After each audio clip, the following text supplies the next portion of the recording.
Hello everyone, welcome to Exam Ideas. My dear friends, इस video में हम लोग डिस्कस करेंगे आईबी का जो एग्ज़ाम हुआ है इंटेलिजेंट ब्यूरो का, एसए, सिक्योरिटी असिस्टेंट और एमटीएस का 23 मार्च को। उसमें सभी शिफ्टों में आए हुए जीएस और जीके के क्वेश्चन को इस वीडियो में डिस्कस करेंगे। चलिए फ्रेंड्स, बिना देरी करते हुए वीडियो को स्टार्ट करते हैं। यदि आप चैनल पर नए हैं तो चैनल को सब्सक्राइब कर लीजिए और साथ ही साथ बेल आइकन को प्रेस कर दीजिए, जिससे आपको आगे आने वाली वीडियो का नोटिफिकेशन आसानी से मिल जाएगा। चलिए फ्रेंड्स, देखते हैं पहला question. Kuchipudi is the classical dance of which state? Kuchipudi किस राज्य का शास्त्रीय नृत्य है? ये है आंध्र प्रदेश का शास्त्रीय नृत्य। आइए दोस्तों, और भी जो क्लासिकल डांस है इनको देख लेते हैं, कौन सा किस राज्य का है। पहला है भरतनाट्यम, ये है तमिलनाडु का। कथक है उत्तर प्रदेश का। कथकली है केरल का और मोहिनी अट्टम भी है केरल का। ये दोनों केरल से बिलोंग करते हैं। ओडिसी है उड़ीसा का। मणिपुरी है मणिपुर का। और कुचिपुड़ी है आंध्र प्रदेश का। ये क्वेश्चन में था अभी। सत्रिया ये है असम का। चलिए नेक्स्ट क्वेश्चन देखते हैं। What is the sex ratio in India as per census 2011? जनगणना 2011 के अनुसार भारत में लिंगानुपात कितना है? ये है 1000 पुरुषों पर 943 स्त्रियां। भारत की साक्षरता दर देख लेते हैं। ये है 74.04%, जिसमें पुरुषों की साक्षरता दर है 82.14 और महिलाओं की है 65.46। सबसे अधिक साक्षरता दर है केरल का, जो है 93.91%, और लक्षद्वीप का है 92.28% और मिजोरम का है 91.58%। सबसे कम साक्षरता दर है बिहार का, जिसका है 63.82%, और अरुणाचल प्रदेश का है दूसरे नंबर पर 66.95%, और थर्ड नंबर पर है राजस्थान, जिसका है 67.06%। नेक्स्ट क्वेश्चन है friends, what is the male literacy rate of Bihar as per 2011 census? 2011 की जनगणना के अनुसार बिहार की पुरुष साक्षरता दर कितनी है? बिहार की पुरुष साक्षरता दर है 71.20, 71.20। फ्रेंड्स, ये दोनों क्वेश्चन में से कौन सा आपके एग्जाम में आया था, ये आप प्लीज कमेंट करके बताइएगा। भारत में लिंगानुपात पूछा था या बिहार में पुरुषों की साक्षरता दर? और बिहार में जो टोटल साक्षरता दर है 61.80 है, जिसमें पुरुषों के है 71.20 और महिलाओं के है 51.50। भारत की साक्षरता दर है 74.04, जिसमें पुरुषों की है 82.14 और महिलाओं की है 65.46। नेक्स्ट क्वेश्चन है, what was the name of the 1773 act? 1773 अधिनियम का नाम क्या था? इस अधिनियम का नाम था रेगुलेटिंग एक्ट। सन 1773 का regulating act British East India company की गतिविधियों से संबंधित पहला महत्वपूर्ण संसदीय कानून था। नेक्स्ट क्वेश्चन है, which dynasty did Pulakeshin second belongs to? Pulakeshin द्वितीय किस वंश से संबंधित थे? ये थे चालुक्य वंश से संबंधित थे। पुलकेशिन द्वितीय इस राजवंश का पराक्रमी व प्रसिद्ध शासक था, यानी कि चालुक्य वंश का, जिसका शासनकाल 609 ईस्वी से 642 ईस्वी तक था। पुलकेशिन ने गृह युद्ध में चाचा मंगलेश पर विजय प्राप्त कर राज्याधिकार प्राप्त किया। उसने श्री पृथ्वी वल्लभ सत्याश्रय की उपाधि से अपने आप को विभूषित किया। उपाधि मिली थी इसे श्री पृथ्वी वल्लभ सत्याश्रय की उपाधि से इसने अपने आप को विभूषित किया। और पुलकेशिन द्वितीय ह्वेनसांग का समकालीन था। ह्वेनसांग का समकालीन था पुलकेशिन द्वितीय। नेक्स्ट क्वेश्चन है, where is the tomb of Ibrahim Lodi located? Ibrahim Lodi का मकबरा कहाँ स्थित है? ये स्थित है हरियाणा के पानीपत में। फ्रेंड्स, पानीपत का प्रथम युद्ध हुआ था अप्रैल 1526 ईस्वी में। जहीरुद्दीन बाबर और दिल्ली के लोदी वंश के सुल्तान इब्राहिम लोदी के बीच ये युद्ध हुआ था और इसी युद्ध में इब्राहिम लोदी की मृत्यु हो गई थी। पानीपत का दूसरा युद्ध 5 नवंबर 1556 को उत्तर भारत के हिंदू शासक सम्राट हेमचंद्र विक्रमादित्य, जिनका लोकप्रिय नाम हेमू था, और अकबर की सेना के बीच हुआ था। पानीपत का तीसरा युद्ध 14 जनवरी 1761 को हुआ था मराठा साम्राज्य और अफगानिस्तान के अहमद शाह अब्दाली, जिसे अहमद शाह दुर्रानी भी कहा जाता था, उसके बीच हुआ था। नेक्स्ट क्वेश्चन है, Nubra river is a tributary of? Nubra नदी किसकी सहायक नदी है? यह है श्योक नदी की सहायक नदी। नुब्रा नदी श्योक की सहायक नदी है, जो नुब्रा घाटी में इससे मिलती है। यह अंत में गिलगित बल्तिस्तान में प्रवेश करती है, जो पाकिस्तान के कब्जे में है, लेकिन जिस पर भारत संप्रभुता का दावा करता है, और वहां सिंधु नदी में विलय हो जाती है। नेक्स्ट क्वेश्चन है, who has won the gold medal in badminton या table tennis from India in Commonwealth Games 2022? राष्ट्रमंडल खेल 2022 में भारत की तरफ से बैडमिंटन या टेबल टेनिस में गोल्ड मेडल किसने जीता था? इधर जीता था शरद कमल ने, जो आपके ऑप्शन में आंसर था, शरद कमल लगाना था आपको। कुल पदक जो भारत ने जीता था राष्ट्रमंडल खेल में वो 61 जीता था, जिसमें स्वर्ण पदक 22 था, रजत पदक जीता था भारत ने 16 और कांस्य पदक जीता था 23। नेक्स्ट क्वेश्चन है, where is the Atal bridge inaugurated by PM Modi in August 2022? अगस्त 2022 में पीएम मोदी ने अटल पुल का उद्घाटन कहाँ किया था? ये किया था अहमदाबाद, गुजरात में। साबरमती नदी पर यह पुल बना हुआ है, साबरमती नदी पर, और ये अहमदाबाद में है, गुजरात में। नेक्स्ट क्वेश्चन है, article 51A is related to? अनुच्छेद 51A किससे संबंधित है? यह संबंधित है मौलिक कर्तव्य से। यह पूछा गया था कि मौलिक कर्तव्य किस देश से लिया गया, तो यह लिया गया है यूएसए से, अमेरिका से। 42वें संविधान संशोधन 1976 के द्वारा अनुच्छेद 51A के तहत संविधान में मौलिक कर्तव्य को जोड़ा गया था। फ्रेंड्स, आइए अब देख लेते हैं संविधान के स्रोत। भारतीय संविधान के प्रावधानों को भारत सरकार अधिनियम 1935 और America, Ireland, Britain, Canada, Australia, Germany, USSR, France, दक्षिण अफ्रीका, जापान और अन्य देशों के संविधानों से उठाया गया था। जिसमें पहले देखते हैं हम संयुक्त राज्य अमेरिका से क्या लिया गया है।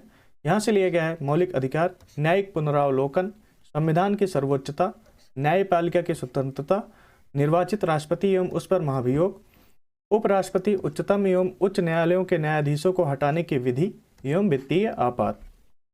ब्रिटेन से लिया गया संसदात्मक शासन प्रणाली, एकल नागरिकता एवं विधि निर्माण प्रक्रिया। नेक्स्ट है आयरलैंड। आयरलैंड से लिया गया नीति निर्देशक सिद्धांत, राष्ट्रपति के निर्वाचक मंडल की व्यवस्था, राष्ट्रपति द्वारा राज्यसभा में साहित्य, कला, विज्ञान तथा समाज सेवा इत्यादि के क्षेत्र में ख्याति प्राप्त व्यक्तियों का मनोनयन, आपातकालीन उपबंध। ऑस्ट्रेलिया से लिया गया प्रस्तावना की भाषा, समवर्ती सूची का प्रावधान, केंद्र एवं राज्य के बीच संबंध तथा शक्तियों का विभाजन। जर्मनी से लिया गया है आपातकाल के प्रवर्तन के दौरान राष्ट्रपति को मौलिक अधिकार संबंधी शक्तियां। नेक्स्ट है कनाडा। कनाडा से लिया गया संघात्मक विशेषताएं, अवशिष्ट शक्तियां केंद्र के पास। दक्षिण अफ्रीका से लिया गया संविधान संशोधन की प्रक्रिया प्रावधान और रूस से लिया गया मौलिक कर्तव्यों का प्रावधान। जापान से लिया गया विधि द्वारा स्थापित प्रक्रिया। नेक्स्ट क्वेश्चन है friends, what is the other name of sodium hydrogen carbonate? Sodium hydrogen carbonate का दूसरा नाम क्या है? इसका दूसरा नाम बेकिंग सोडा या सोडियम बाई कार्बोनेट है। सोडियम बाई कार्बोनेट एक कार्बनिक यौगिक है। इसे मीठा सोडा या खाने का सोडा या बेकिंग सोडा भी कहते हैं, क्योंकि विभिन्न व्यंजनों को बनाने में इसका उपयोग किया जाता है। इसका अणुसूत्र होता है NaHCO3 और इसका IUPAC नाम है sodium hydrogen carbonate. Next question है, Champaran movement was done for which crop? Champaran आंदोलन किस फसल के लिए किया गया था? ये नील की खेती के लिए किया गया था, किसानों के लिए। नेक्स्ट क्वेश्चन है, who was the 49th chief justice of India? Bharat के 49वें मुख्य न्यायाधीश कौन थे? ये थे यू ललित। इनका पूरा नाम है उदय उमेश ललित। अभी जो वर्तमान में 50वें मुख्य न्यायाधीश हैं भारत के, उनका नाम है DY चंद्रचूड़। इनका पूरा नाम है धनंजय यशवंत चंद्रचूड़। नेक्स्ट क्वेश्चन है, which movement was launched in 1918? 1918 में कौन सा आंदोलन चलाया गया था? इस आंदोलन का नाम था सत्याग्रह। नेक्स्ट क्वेश्चन है, which country did Thomas Alva Edison belongs to? Thomas Alva Edison किस देश से संबंधित था? ये अमेरिका से संबंधित था। थॉमस एल्वा एडिसन ने विद्युत बल्ब की खोज की थी। नेक्स्ट क्वेश्चन है, which was declare as India's first 24/7 solar powered village? Bharat का पहला 24/7 सौर ऊर्जा संचालित गांव किसे घोषित किया गया? ये है मोढेरा। गांव का नाम है, मेहसाणा जिले में है, गुजरात में।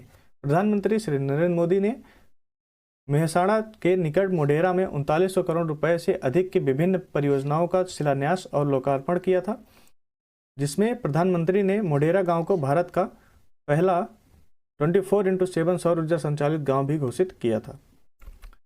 नेक्स्ट क्वेश्चन है, Sultan of Johor Cup 2022 was organised in which country? Sultan of Johor Cup 2022 किस देश में आयोजित किया गया? ये मलेशिया में आयोजित किया गया है, जिसमें विजेता था भारत। इसने तीसरी बार जीता है और उप विजेता बना है ऑस्ट्रेलिया। नेक्स्ट क्वेश्चन है, what type of bricks were used to build houses in the Indus valley civilisation? Sindhu घाटी सभ्यता में मकान बनाने के लिए किस प्रकार के ईंटों का प्रयोग किया जाता था? पक्की ईंटों का प्रयोग किया जाता था सिंधु घाटी सभ्यता में। सिंधु घाटी के लोग मिट्टी और आग दोनों में पकाए हुए ईंटों का इस्तेमाल करते थे। सभी ईंटों का समान अनुपात 1:2:4 था। Who is the present union textiles minister? वर्तमान में केंद्रीय कपड़ा मंत्री कौन है? ये है पीयूष गोयल। नेक्स्ट क्वेश्चन है, which song was given the Oscar award recently हाल ही में ऑस्कर अवार्ड किस गाने को दिया गया? ये दिया गया नाटू नाटू गाने को, जो RRR मूवी का है। बेस्ट ओरिजिनल सॉन्ग की कैटेगरी में इसने जीता है ऑस्कर अवार्ड। नेक्स्ट क्वेश्चन है, in which year the micro finance institutions network was established? Micro finance institutions network की स्थापना किस वर्ष की गई थी? इसकी स्थापना की गई थी 2009 में। लावड़ी नृत्य ये किस राज्य से संबंधित है? ये महाराष्ट्र से संबंधित है। फ्रेंड्स, अब कुछ इंपॉर्टेंट क्लासिकल डांस देख लेते हैं, कौन सा किस राज्य से है। भरतनाट्यम संबंधित है तमिलनाडु से। तमिलनाडु का शास्त्रीय नृत्य है भरतनाट्यम। उत्तर प्रदेश का शास्त्रीय नृत्य है कथक। केरल का जो शास्त्रीय नृत्य है कथकली है और मोहिनीअट्टम। केरल का 2 शास्त्रीय नृत्य है कथकली और मोहिनीअट्टम। ओडिशा का जो शास्त्रीय नृत्य है इसका नाम है ओडिसी। मणिपुर के क्लासिकल डांस का नाम है मणिपुरी। और आंध्र प्रदेश का क्लासिकल डांस है शास्त्रीय नृत्य है कुचिपुड़ी। और असम का शास्त्रीय नृत्य है Sattriya. Which state has the lowest literacy rate as per the census 2011? जनगणना 2011 के अनुसार सबसे कम साक्षरता दर वाला राज्य कौन सा है? यह है बिहार। बिहार की साक्षरता दर सबसे कम है। भारत की साक्षरता दर है 74.04, जिसमें पुरुषों की साक्षरता दर है 82.14% और महिलाओं की है 65.46%। सबसे अधिक साक्षरता दर वाला राज्य है केरल, इसका है 93.91%, जिसमें लक्षद्वीप सेकंड नंबर पर है और इसका है 92.28%। मिजोरम थर्ड नंबर पर है, इसका है 91.58%। सबसे कम साक्षरता दर वाला राज्य है बिहार, जिसका है 63.82%। अरुणाचल प्रदेश दूसरे नंबर पर है और इसका है 66.95%। राजस्थान तीसरे नंबर पर है और इसका है 67.06%। नेक्स्ट क्वेश्चन है, which lake is situated on the border of Tamil Nadu and Andhra Pradesh? Tamil Nadu और आंध्र प्रदेश की सीमा पर कौन सी झील स्थित है? इस झील का नाम है पुलिकेट झील। फ्रेंड्स, हो सकता है क्वेश्चन ये आया हो आपके एग्जाम में कि पुलिकेट झील किस राज्य में स्थित है। ये आपको ऑप्शन में आंध्र प्रदेश था तो आंध्र प्रदेश लगाना था, तमिलनाडु था तमिलनाडु, क्योंकि आंध्र प्रदेश में 96% इसका भाग आता है और तमिलनाडु में इसका 4% भाग आता है। यह चिल्का लेक जो उड़ीसा में है, उसके बाद देश की दूसरी सबसे बड़ी खारे पानी की झील है। आंध्र प्रदेश और तमिलनाडु की सीमा पर स्थित इस झील का 96% भाग आंध्र प्रदेश और 4% भाग तमिलनाडु के अंतर्गत आता है। ग्रे पेलिकन और चित्रित सारस जैसे पक्षियों की प्रजातियां प्रत्येक वर्ष यहाँ पर आती हैं। फ्रेंड्स, अब कुछ इंपॉर्टेंट जो झीलें हैं उनको देख लेते हैं, कौन सा किस राज्य से बिलोंग करती हैं। और फ्रेंड्स, लास्ट में झीलों का प्रकार दिया गया है जिसको आपको खुद से पढ़ना है पीडीएफ से। पीडीएफ हमारे टेलीग्राम चैनल पर मिलेगा, जिसका लिंक डिस्क्रिप्शन बॉक्स में दिया हुआ है फ्रेंड्स। और ये आपको देखना है कि कौन सी झील किस प्रकार की झील है। यहाँ से भी क्वेश्चन आ जाता है कि भोजताल किस प्रकार की झील है, ताजे पानी की झील कौन सी है, खारे पानी की झील कौन सी है, ताजे पानी की झील कौन सी है, प्राकृतिक झील कौन सी है। ये सभी आपको चेक करना है, पढ़ना है, जिससे आपको आगे आने वाले शिफ्टों में इससे फ़ायदा मिल सके। चलिए देखते हैं पहले नंबर पर कौन सी झील है। ये है कंवर झील। कंवर झील है बिहार में। भोजताल झील है मध्य प्रदेश में। शिवसागर झील है महाराष्ट्र में। लोकटक झील है मणिपुर में। उमियम झील है मेघालय में। तामदिल झील है मिजोरम में। चिल्का झील उड़ीसा में है। साभर झील राजस्थान में है। शिवमगो झील है सिक्किम में। चेम्बरमबक्कम झील है तमिलनाडु में। हुसैन सागर झील है तेलंगाना में। भीमताल झील है उत्तराखंड में। इसके बाद है कालीवेली झील, ये तमिलनाडु में है। कोलेरू झील और पुलिकेट झील ये दोनों आंध्र प्रदेश में है। कंकरिया झील हमीरसर झील दोनों गुजरात में है। ब्रह्म सरोवर झील बड़खल झील दोनों हरियाणा में है। चंद्रताल झील और महाराणा प्रताप सागर झील दोनों हिमाचल प्रदेश में है। डल झील वुलर झील ये दोनों जम्मू कश्मीर में है। उलसूर झील कर्नाटक में है। अगरा झील ये कर्नाटक में है। कुटनाड झील सस्थमकोटा झील ये दोनों केरल में है। गोविंद वल्लभ पंत सागर और बेला सागर झील दोनों उत्तर प्रदेश में है। हरिके झील कांजली झील दोनों पंजाब में है। दीपोरबिल झील चंदोबी झील और हाफलोंग झील ये तीनों असम में है। नेक्स्ट क्वेश्चन है friends, who is the current tribal minister? वर्तमान में जनजाति मंत्री कौन है? इनका नाम है अर्जुन मुंडा। वर्तमान में जो जनजाति मंत्री हैं इनका नाम है अर्जुन मुंडा। नेक्स्ट क्वेश्चन है, Dhimsa is an official folk dance of which state? Dhimsa किस राज्य का एक आधिकारिक लोक नृत्य है? ये आंध्र प्रदेश का आधिकारिक लोक नृत्य है Dhimsa. To which gharana did Pandit Bhimsen Joshi belong? Pandit Bhimsen Joshi किस घराने से संबंधित थे? पंडित भीमसेन जोशी किराना घराना से संबंधित थे। स्वर्गीय पंडित भीमसेन जोशी किराना घराने से थे। वह हिंदुस्तानी शास्त्रीय का एक रूप ख्याल को पूर्ण करने के लिए प्रसिद्ध थे। वह वर्ष 1972 में पद्मश्री से सम्मानित प्राप्तकर्ता बने। उन्होंने भारत का दूसरा सर्वोच्च नागरिक पुरस्कार जिसका नाम है पद्म विभूषण प्राप्त किया, और कब? वर्ष 1999 में। नेक्स्ट क्वेश्चन है, when did justice D Y. Chandrachud take oath as the chief justice? न्यायमूर्ति डी.वाई. चंद्रचूड़ ने मुख्य न्यायाधीश पद की शपथ कब ली? 9 नवंबर 2022 को इन्होंने शपथ ली मुख्य न्यायाधीश के पद की। और फ्रेंड्स, डी.वाई. चंद्रचूड़ देश के 50वें मुख्य न्यायाधीश बने हैं और इनका पूरा नाम है धनंजय यशवंत चंद्रचूड़। इसके पहले 49वें मुख्य न्यायाधीश बने थे यू ललित इनका नाम था। इनका पूरा नाम था उदय उमेश ललित। नेक्स्ट क्वेश्चन है, anaemia is caused by the deficiency of which vitamin? Anaemia किस विटामिन की कमी से होता है? एनीमिया विटामिन 12 की कमी से होता है। फ्रेंड्स, आइए अब देख लेते हैं सभी विटामिनों के रासायनिक नाम और उनसे होने वाले रोग। विटामिन ए है, इसका रासायनिक नाम है रेटिनॉल और इसकी कमी से जो रोग होता है उसका नाम है रतौंधी। विटामिन बी दूसरे नंबर पर है, इसका रासायनिक नाम है थायमिन और इसकी कमी से होने वाले रोग का नाम है बेरी। विटामिन सी का रासायनिक नाम है स्कॉर्बिक एसिड और इसकी कमी से स्कर्वी रोग हो जाता है और मसूड़े फूल जाते हैं। विटामिन डी का रासायनिक नाम है कैल्सीफेरॉल और इसकी कमी से जो रोग होता है उसका नाम है रिकेट्स। विटामिन ई का रासायनिक नाम है टोकोफेरोल और इसकी कमी से जनन शक्ति कम हो जाती है। विटामिन के का जो रासायनिक नाम है वो है फिलिकोनान और इसकी कमी से रक्त का थक्का नहीं बनता है। चलिए देखते हैं अगला question. Which state of India shares it's boundary with least number of states? Bharat के कौन से राज्य की सीमा सबसे कम राज्यों से मिलती है? ये है सिक्किम। अगर आपके क्वेश्चन में ऑप्शन था सिक्किम तो आपको सिक्किम टिक करना था, क्योंकि सिक्किम और मेघालय ये दो राज्य ऐसे हैं जिनकी सीमा एक राज्य से लगती है और सिक्किम राज्य की जो सीमा है 3 देशों से भी लगती है, आपको ये भी पता होना चाहिए। नेक्स्ट क्वेश्चन है, where is Bilaspur located? Bilaspur कहाँ है? बिलासपुर है छत्तीसगढ़ में। नेक्स्ट क्वेश्चन है, in which article does citizenship come? नागरिकता किस अनुच्छेद में आता है? नागरिकता है अनुच्छेद 10 में। भारतीय संविधान का अनुच्छेद 10 नागरिकता के अधिकारों की निरंतरता से संबंधित है। अनुच्छेद 10 बताता है कि कोई भी व्यक्ति जिसे इस भाग के किसी भी प्रावधान के तहत भारत का नागरिक माना जाता है वह नागरिक बना रहेगा और संसद द्वारा बनाए गए किसी भी कानून के अधीन भी होगा। नेक्स्ट है, Wangchu folklore belongs to which state? Wangchu लोकगीत किस राज्य का है? यह है अरुणाचल प्रदेश का। Which dynasty did Abu Bakr belongs to? Abu Bakr किस वंश से संबंधित था? अबू बकर संबंधित था तुगलक वंश से। Who one the gold medal in badminton in Commonwealth Games 2022? राष्ट्रमंडल खेल में 2022 में बैडमिंटन में गोल्ड मेडल किसने जीता था? ये जीता था लक्ष्य सेन ने। अगर आपके ऑप्शन पीवी सिंधु थी तो ये भी आपका सही आंसर होगा, क्योंकि महिलाओं में पीवी सिंधु ने जीता था और पुरुषों में लक्ष्य सेन ने। नेक्स्ट क्वेश्चन है, where was the capital of Maharaja Ranjit Singh spread? Maharaja Ranjit Singh की राजधानी कहाँ तक फैली थी? इनकी राजधानी लाहौर तक फैली थी। नेक्स्ट क्वेश्चन है, election commission has given 2 swords 2 shields election symbol to which party? निर्वाचन आयोग ने 2 तलवार 2 ढाल चुनाव चिन्ह किस पार्टी को दिया है? निर्वाचन आयोग ने महाराष्ट्र में शिवसेना के एकनाथ शिंदे गुट को 2 तलवार और ढाल चुनाव चिन्ह दिया है। फ्रेंड्स, एक क्वेश्चन अनुच्छेद 29 या 30 से आया था, तो आइए देख लेते हैं अनुच्छेद 29 और 30 में क्या है। भारतीय संविधान का अनुच्छेद 29 अल्पसंख्यकों के हितों के संरक्षण की गारंटी देता है, जिसमें शैक्षणिक संस्थानों की स्थापना और प्रशासन का अधिकार शामिल है। भारतीय संविधान का जो अनुच्छेद 30 है यह अल्पसंख्यकों को उनकी पसंद के शिक्षण संस्थानों की स्थापना और प्रशासन के अधिकार की गारंटी देता है। Which of the following is not a fundamental duty? निम्न में से कौन सा मौलिक कर्तव्य नहीं है? आपके ऑप्शन में जो रहा होगा धन से संबंधित कोई ऑप्शन रहा होगा जो मौलिक कर्तव्य नहीं है। धन की संकेंद्रण और उत्पादन के साधनों को रोकना ये मौलिक कर्तव्य नहीं है।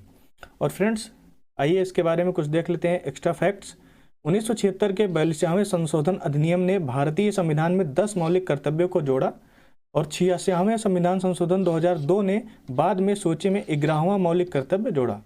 यानी कि पहले 10 मौलिक कर्तव्य थे, 1976 में 42वें संविधान संशोधन द्वारा ये ऐड किया गया था और 86वें संविधान संशोधन 2002 में जो हुआ था ये 11वां मौलिक कर्तव्य इससे जोड़ा गया था।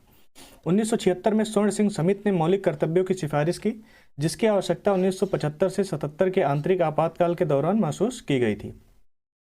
अनुच्छेद 51A के तहत प्रत्येक भारतीय नागरिक द्वारा पालन किए जाने वाले 11 मौलिक कर्तव्यों की सूची नीचे दी गई है। फ्रेंड्स, अभी 11 मौलिक कर्तव्यों को हम लोग पढ़ेंगे डिटेल में, लेकिन उससे पहले आप जान लीजिए कि ये 11 मौलिक कर्तव्य संविधान के अनुच्छेद 51A में दिए गए हैं। पूछा जाता है कि मौलिक कर्तव्य किस अनुच्छेद में है, तो ये है 51A में, अनुच्छेद 51A में।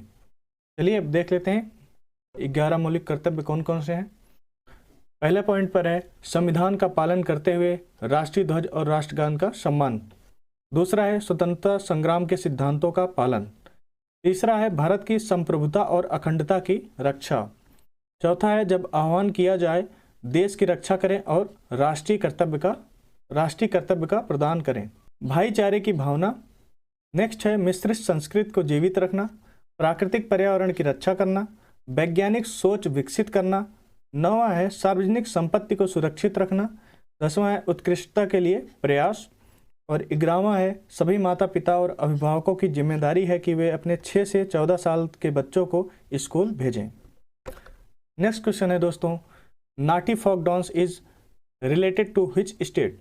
नाटी लोक नृत्य किस राज्य से संबंधित है? ये हिमाचल प्रदेश राज्य से संबंधित है। फ्रेंड्स, जो 8 क्लासिकल डांस हैं, शास्त्रीय नृत्य, आइए इनके बारे में एक बार पढ़ लेते हैं। कौन सा डांस किस राज्य से बिलोंग करता है? भरतनाट्यम ये पहला डांस है, शास्त्रीय नृत्य है, ये तमिलनाडु से बिलोंग करता है।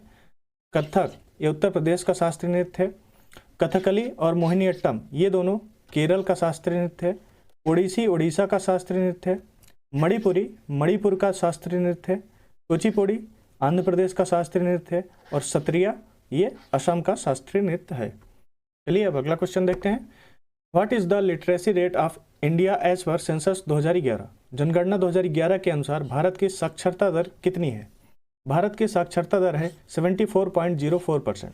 भारत की साक्षरता दर 74.04 है, जिसमें पुरुषों की साक्षरता दर है 82.14 और महिलाओं की है 65.46। सबसे अधिक साक्षरता दर है केरल का। राज्यों में सबसे अधिक साक्षरता दर वाला राज्य है केरल, जिसकी है 93.91%।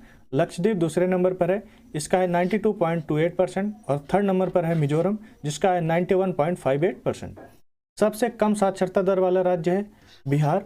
बिहार की साक्षरता दर सबसे कम है और ये पहले नंबर पर है सबसे कम में, 63.82% इसका है। दूसरे नंबर पर है अरुणाचल प्रदेश, इसका है 66.95%। और थर्ड नंबर पर है राजस्थान, इसका है 67.06%।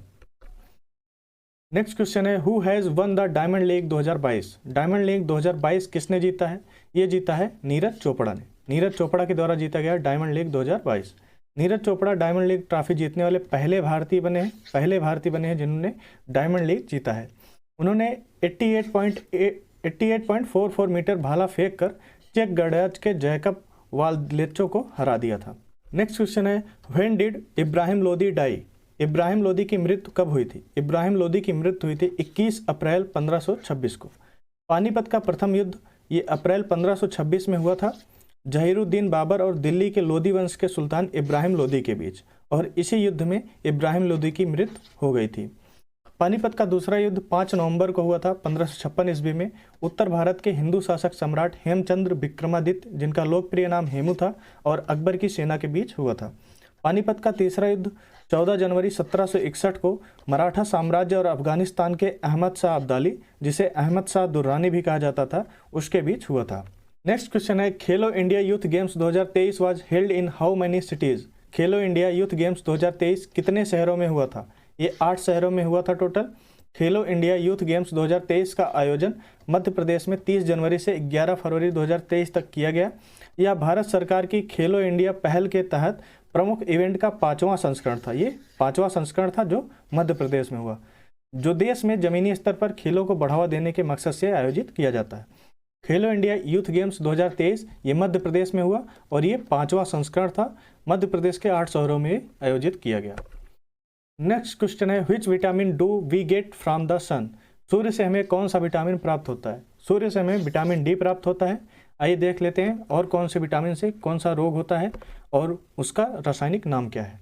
विटामिन ए का रासायनिक नाम है रेटिनॉल और इसकी कमी से जो रोग होता है उसका नाम है रतौंधी। विटामिन बी की कमी से जो रोग होता है उसका नाम है रतौंधी और इसका रासायनिक नाम है थायमिन। विटामिन सी का रासायनिक नाम है स्कार्बिक एसिड और इसकी कमी से स्कर्वी रोग होता है और मसूड़े फूल जाते हैं। नेक्स्ट है विटामिन डी, इसका रासायनिक नाम है कैल्सीफेरॉल और इसकी कमी से रिकेट्स रोग होता है। विटामिन ई, इसका रासायनिक नाम है टोकोफेरॉल और इसकी कमी से जनन शक्ति का कम हो जाना होता है, जनन शक्ति कम हो जाती है विटामिन ए की कमी से। और विटामिन के का रासायनिक नाम है फिलिकोनान, और इसकी कमी से रक्त का थक्का नहीं बनता है। नेक्स्ट क्वेश्चन है Kathak folk dance is related to which gharana? Kathak लोक नृत्य का संबंध किस घराने से है? कथक लोक नृत्य का संबंध ये लखनऊ घराना से है इसका संबंध। और कथक जो है ये उत्तर प्रदेश का शास्त्रीय नृत्य है। कथक के लखनऊ घराने का जनक ईश्वरी प्रसाद को माना जाता है। कथक के लखनऊ घराने का जनक ईश्वरी प्रसाद को माना जाता है। और प्रमुख कथक डांसर जो हैं उनके नाम एक बार देख लेते हैं हम लोग। बिरजू महाराज ये कथक डांसर हैं, लच्छू महाराज, मालविका सरकार, शोभना नारायण, शंभू महाराज, अच्छन महाराज, सितारा देवी, भारती गुप्ता, दमयंती जोशी, बिंदादीन महाराज, कालका प्रसाद, चंद्रलेखा, सरस्वती सेन, गोपी कृष्ण, सुखदेव महाराज, ये सभी जो है कथक डांसर हैं। चलिए अब देखते हैं नेक्स्ट क्वेश्चन। 101वां constitutional amendment is related to? 101वां संविधान संशोधन किससे संबंधित है? ये संबंधित है जीएसटी से। संविधान 101वां संशोधन अधिनियम 2016 केंद्र और राज्यों को दोनों को माल और सेवा कर यानी कि जीएसटी लगाने की अनुमति देता है। 2016 के संशोधन से पहले कराधान शक्तियों को केंद्र और राज्यों के बीच विभाजित किया गया था। नेक्स्ट क्वेश्चन है which state has the lowest population density as per 2011 census? 2011 की जनगणना के अनुसार सबसे कम जनसंख्या घनत्व वाला राज्य कौन सा है? इस राज्य का नाम है अरुणाचल प्रदेश। यहाँ 17 व्यक्ति पर किलोमीटर में है, 17 व्यक्ति पर स्क्वायर किलोमीटर में है। भारत के जनसंख्या घनत्व 2011 के अनुसार भारत का जो घनत्व है जनसंख्या घनत्व 324 के आंकड़े से बढ़कर 382 प्रति वर्ग किलोमीटर हो गया है, जिसमें बिहार सबसे घनी आबादी वाला राज्य है। यहाँ जो है 1106 व्यक्ति प्रति वर्ग किलोमीटर है। इसके बाद पश्चिम बंगाल में जो जनसंख्या घनत्व है 128 व्यक्ति पर वर्ग किलोमीटर है। उसके बाद थर्ड नंबर पर है केरल, जहाँ 860 व्यक्ति पर वर्ग किलोमीटर है। नेक्स्ट क्वेश्चन है हु इज़ द यंगेस्ट जज to become a high court जज? सबसे कम उम्र में हाई कोर्ट के जज बनने वाले न्यायाधीश कौन है? इनका नाम है मोहम्मद हिदायतुल्लाह। मोहम्मद हिदायतुल्लाह हाई कोर्ट के सबसे कम उम्र के जज बनने वाले न्यायाधीश हैं।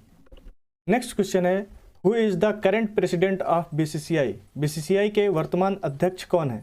बीसीसीआई के वर्तमान अध्यक्ष हैं रोजर पिन्नी। बीसीसीआई का फुल फॉर्म होता है board of control for cricket in India. ये फाउंड हुआ था दिसंबर 1928 में।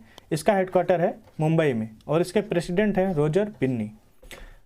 नेक्स्ट क्वेश्चन है what percentage of India's GDP has been estimated in the budget 2023? Budget 2023 में भारत की जीडीपी दर कितने प्रतिशत रहने का अनुमान लगाया गया है? 5.9% अनुमान लगाया गया है। बजट 2023 में भारत की जीडीपी दर 5.9% रहने का अनुमान है। नेक्स्ट क्वेश्चन है how are carbohydrates stored in the body? Carbohydrate शरीर में किस रूप में संग्रहित होता है? ये होता है ग्लाइकोजन के रूप में। प्राणी शरीर में कार्बोहाइड्रेट ग्लाइकोजन के रूप में संग्रहित रहता है।